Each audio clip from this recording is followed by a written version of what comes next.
Program. It states here that American citizens will be rounded up without warrants and imprisoned without trial for God knows how long. It states that these camps have been equipped to carry out Hitler-scale killings, an actual purge of American citizens by the very government which they themselves created and pay for. ICE agent's suicide note is now revealing government plans to round up and disarm Americans during a time of future economic and bank collapse. According to Superstation 95 FM out of New York, they're reporting some very deeply troubling news, but nothing awake Americans don't already know. Yes, they disclosed that after writing a lengthy suicide note exposing terrifying plans that the government has for American citizens, a U.S. Customs agent walked onto a pier in New York City and blew his brains out. Sources inside the New York City Police Department have revealed to Superstation 95 the contents of his suicide note that was found on his body, and they are frightening.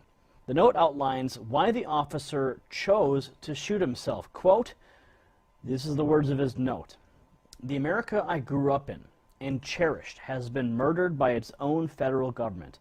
Our Constitution has become meaningless. Our laws politicized so badly they are no longer enforced except for political purposes." The note continued, "Our elected officials are, to a person, utterly corrupt and completely devoid of any love or respect for the country which pays them.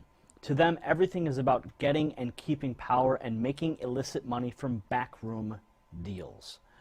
Now, the 42-year-old U.S. Immigration and Customs Enforcement deportation officer shot himself with a .40 caliber service pistol inside Pier 40 on the Hudson River Park at around 11 a.m. Apparently, a source at the scene described that the officer calmly walked into the park, took out his pistol, and shot himself in the head. Now, the suicide note, the officer revealed what he claimed are terrifying plans that the feds have been finalizing. And I have actually been tracking these very plans for many years now. Made some documentary films on it as well. Quote, "If the American people knew what this government is planning, they would rise up and overthrow it. If I or anyone else in the federal government revealed what is coming, we would be killed anyway. So now I will reveal what I know.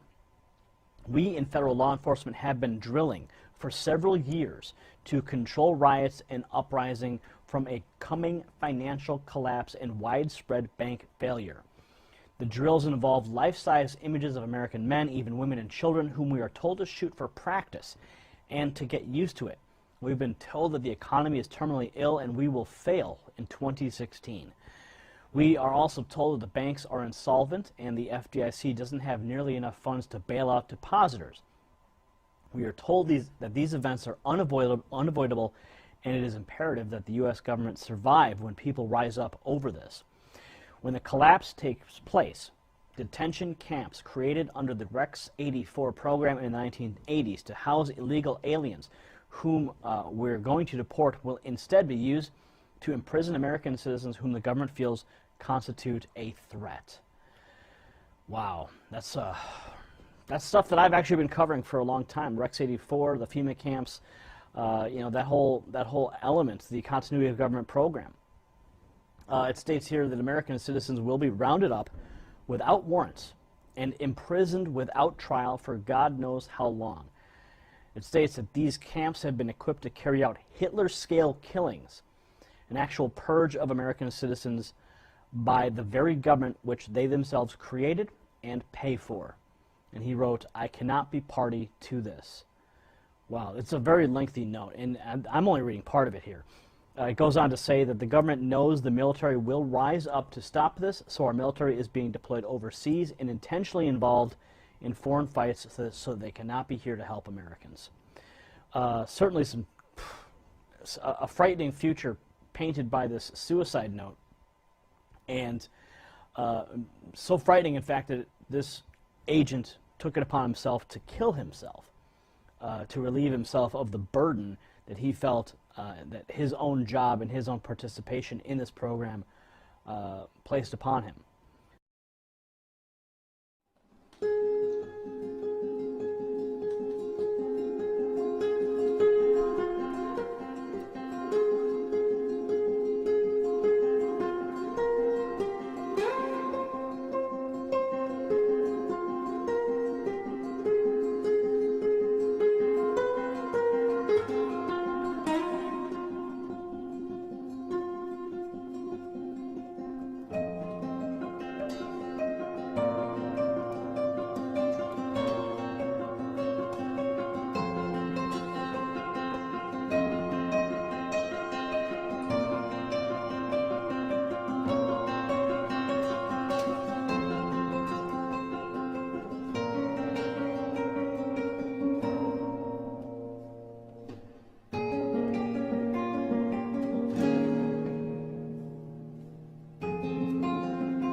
As I have gotten older, I have decided we really need camps for adults. To the mainstream media, this is just another step in preparing for catastrophes. But to others, it's something much worse. Here's where it gets crazy.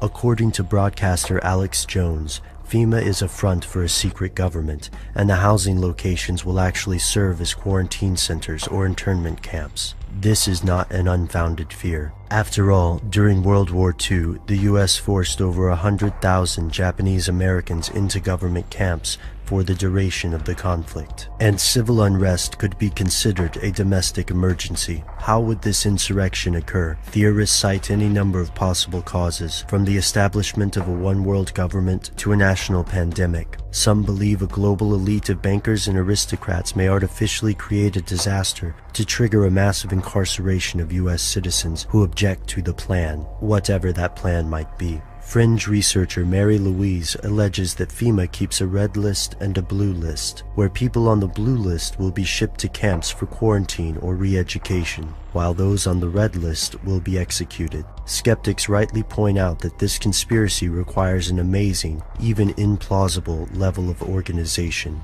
Also, a large natural disaster can displace hundreds of thousands of people, so building temporary housing in advance seems like a good idea. Yet there's another angle here. The US already holds the world's largest prison population, with over 2 million people incarcerated. Most of the people who believe that FEMA is a cover for a mass imprisonment also believe in the Illuminati, Freemasons, or satanic conspiracies. Sometimes they believe in all three. The outlandish nature of some theories may make them hard to swallow. Yet the facts are foreboding, even to skeptics. The federal government has indeed constructed massive housing facilities across the United States from Oakdale, California to Atlanta, Georgia. Executive orders have given FEMA and other agencies increasingly broad emergency powers, even allowing the U.S. Army and Marine Corps to perform domestic operations. Theorists like Dr. John Coleman allege the focus of FEMA has steadily moved away from natural disasters to concentrate on the management of a hypothetically unruly populace. In 2003,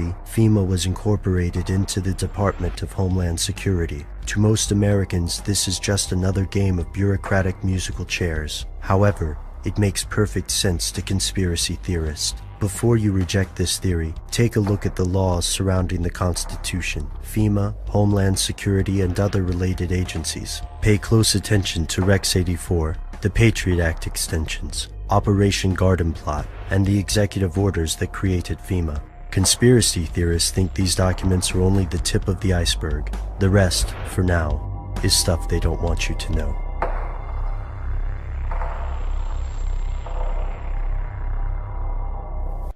The end of the Republic has never looked better.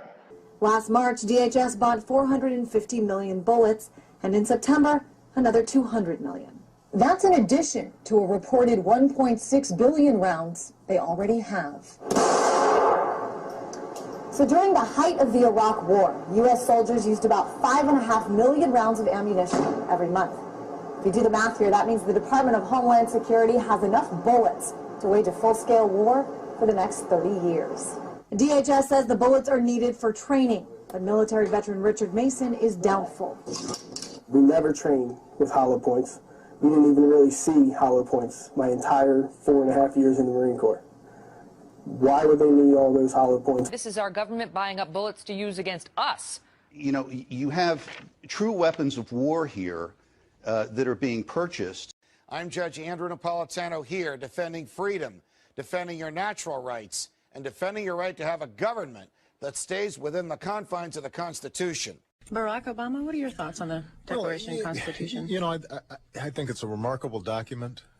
I think which one? The original Constitution, as well as the Civil War amendments. But I think it is an imperfect document, and I think it is a document that reflects some deep flaws in American culture. As a result of our efforts, our two nations are working together more closely across a broader range of critical issues. And our cooperation is delivering results.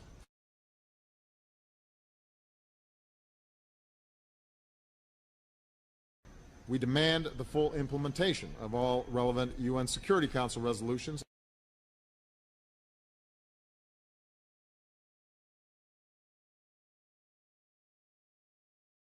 UN Security Council resolutions need to be fully enforced.